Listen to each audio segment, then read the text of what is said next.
have to tell you what I think. You know, if you're someone that's incredibly passionate about whatever your views are, they don't affect me at all. Now, if you're somebody that I think can hear a different side, then we can have a conversation, but I can let you say whatever you think, and I can just go on about my day, and it doesn't affect me. My whole family, everybody, all the men in my family on both sides lose their hair. So I knew kind of at a young age that I was gonna lose my hair, and I kind of accepted it. Really, when COVID came around, I just shaved it bald. Just said I was done with it. I wasn't gonna try. I didn't want to try to maintain my hair. I didn't want to do anything. I had kind of heard about the S&P procedure some years ago, but really didn't think too much of it. I believe the first thing I saw was actually somebody's bad experience. But I had already kind of come to terms with knowing that for me, the hair loss was just a thing that was going to happen. At one point, I was going to be bald. So my goal was to actually just keep cutting my hair shorter and shorter until the day I became bald, so it wasn't going to be a big shock for anyone around me. And it wasn't until about 2 or 3 months ago that I stumbled onto the whole S&P idea kind of again in a different light, where I'd been in this spot where I tried shaving my head bald and I didn't really like exactly how it looked, so I was just cutting my hair super short, pretty much the way it looks now, and stumbled onto these videos and started looking at it again and thought, you know, this could be for me the perfect kind of middle ground solution, because I really didn't want hair transplants. I didn't want something I was going to have to maintain for a long period of time. I really didn't like my hair at all, but I also didn't like being bald. So I started kind of looking around, trying to find options. Some of the first things you find looking on YouTube is big places in Texas or LA or New York or all these other locations that seem like it's going to cost a whole bunch of money to go to. So I started kind of looking around to see, okay, who was in my area, I'm from the Charlotte area, that could maybe do this, that may be either just as good or better for me. And then that was where I ended up finding this place here, come in with my wife, sit down and talk to Victor. My wife fell in love.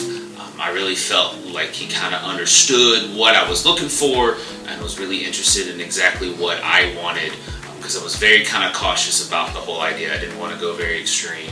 I needed something that looked really natural if I was going to do it. And I really wanted something that nobody would even notice. And so I've told him a couple of times the best compliment I can give him is up until right now at this moment, nobody has noticed at all, period. Which for me is the best thing, because it kind of just transitioned the other way, where I was trying to transition to being completely just skin bald to now just kind of grew it back up just a little bit so that it doesn't show or look like I'm losing my hair. And to be honest about this experience, I thought when I came in that me losing my hair and the way that my hair looked didn't bother me. But I now know that that wasn't true, because I actually find myself, funny enough, I find myself looking at my reflection much less. Because before, when I was looking at it, I would look at the bald or the areas that were losing hair, and that's all I would see. But when I look at myself now, I don't even look at it personally, because like it's already like it's fixed. Like it's no longer an area that I'm checking to make sure when I walk through or look at something. I actually have to stop myself. It's really funny. I'm even in my own home. I'll walk by a mirror. I'll look and see, make sure I look okay, and then I'll have to go back and realize I didn't look at my hair, because I'm no longer, like almost overnight, no longer concerned if it kind of looks like it's a little bit bald or receding. Like it's just like, even myself, I've kind of just accepted it as almost that it's just back. The procedure itself wasn't painless or had no pain at all. Actually maintaining it is super easy. I don't have any issues with that, and that was one of my big concerns, is if I ever did anything, I didn't want it to be something that really just kind of took over my whole life. I had to always be cautious about what I was doing, and I don't feel like this was the way.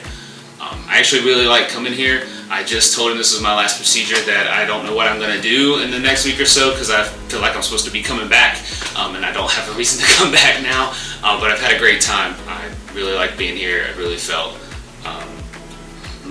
like a good friend, or even part of the family, and somebody that really understood how important it was for me to solve this issue, but not go super extreme to where it kind of changed everything.